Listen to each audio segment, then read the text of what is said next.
कार्तिक मास महात्म्य अध्याय 19 व अध्याय 20 की कथा। कार्तिक मास की कथा। नमस्कार भाइयों बहनों, जय मां गायत्री। आप सभी का मेरे YouTube चैनल शुभकर माही अष्टो में स्वागत है। आज के इस वीडियो में सुनते हैं कार्तिक मास महात्म्य के 19वें व 20वें अध्याय की कथा।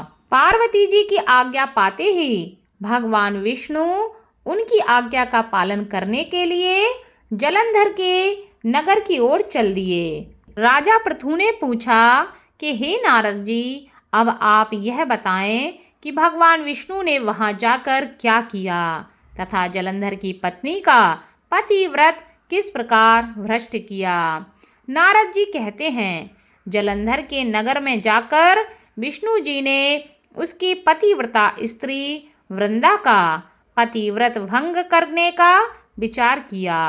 वे उसके नगर के उद्यान में जाकर ठहर गए और रात में उसको स्वप्न दिया।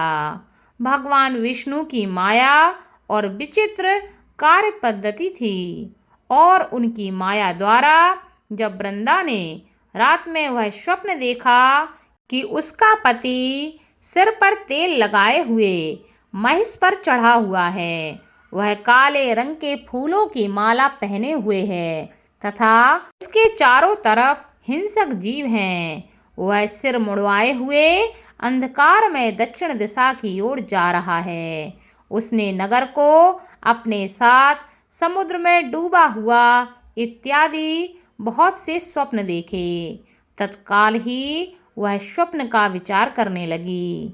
इतने में उसने सूर्य देव को उदय होते हुए देखा। उसने सूर्य में एक छिद्र देखा तथा वह कांतिहीन था। इसे वह अनिष्ट जानकर और भयभीत होकर रोने लगी। धज्जे, अटारी तथा भूमि कहीं भी शांति उसको ना मिली। फिर तो अपनी 2 सखियों के साथ उपवन में वह पहुंची, वहां भी उसे शांति नहीं मिली। फिर वह जंगल में निकल गई। वहां उसने सिंह के समान 2 भयंकर राक्षसों को देखा, जिससे वह भयभीत होकर भागने लगी। उसी क्षण उसके समक्ष अपने शिष्यों सहित शांत मौनी तपस्वी वहां आ गए। भयभीत वृंदा उनके गले में अपना हाथ डालकर उनसे रक्षा की याचना करने लगी। मुनि ने अपनी एक ही हुंकार से उन राक्षसों को वहां से भगा दिया। वृंदा को बड़ा ही आश्चर्य हुआ तथा वह भय से मुक्त हो मुनिनाथ को हाथ जोड़कर प्रणाम करने लगी। फिर उसने मुनि से अपने पति के संबंध में उनकी कुशल क्षेम का प्रश्न किया। उसी समय 2 बानर मुनि के समक्ष आकर हाथ जोड़कर खड़े हो गए और ज्यों ही मुनि ने भ्रुकुटी संकेत किया, त्यों ही वे उड़कर आकाश मार्ग में चले गए। फिर जलंधर का सिर और धड़ लिए मुनि के आगे आ गए। तब अपने पति को मृत हुआ जान वृंदा मूर्छित हो गई। पृथ्वी पर वह गिर पड़ी और अनेक प्रकार से दारुण विलाप करने लगी। तत्पश्चात वृंदा ने उस मुनि से कहा कि हे कृपानिधे, आप मेरे इस पति को जीवित कर दीजिए। पतिव्रता दैत्य पत्नी ऐसा कहकर दुखी श्वासों को छोड़कर मुनीश्वर के चरणों पर गिर पड़ी।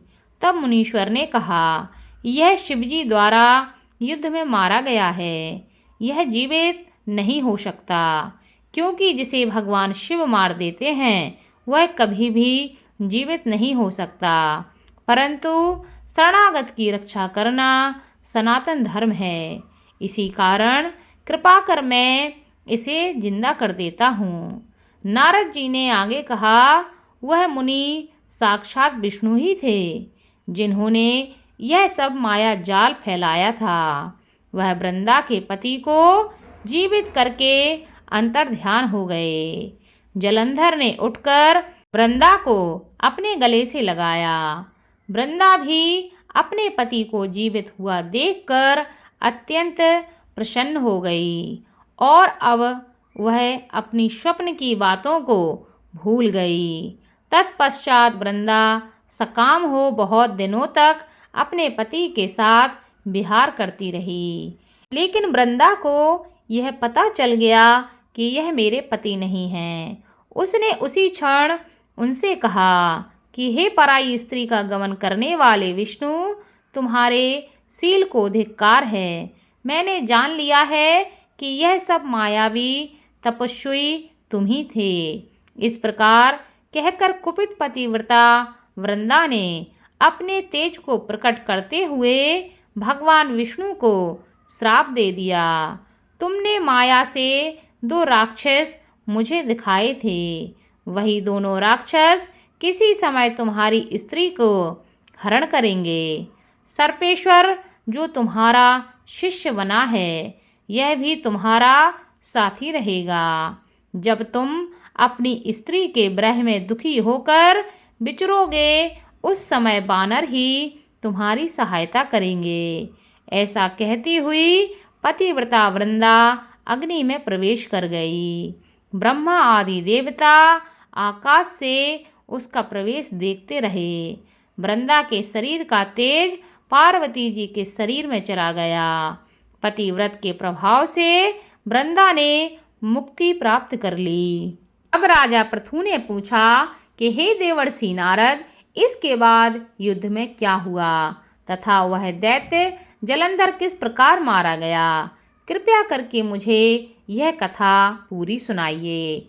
नारद जी कहते हैं, जब गिरिजा वहाँ से अदृश्य हो गई और गंधर्वी माया भी वहाँ विलीन हो गई, तब भगवान वृषभध्वज चैतन्य हो गए।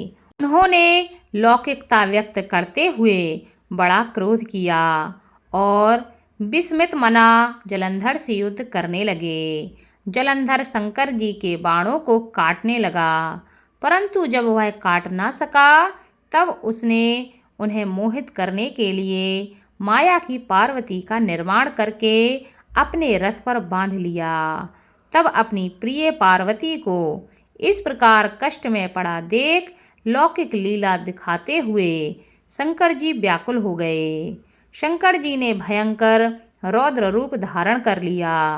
अब उनके रौद्र रूप को देख कोई भी दैत्य उनके सामने खड़ा होने में समर्थ न हो सका और सब भागने और छिपने लगे।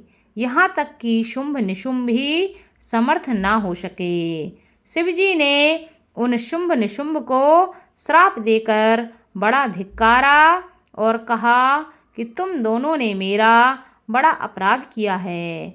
तुम युद्ध से भागते भागते मारना पाप है।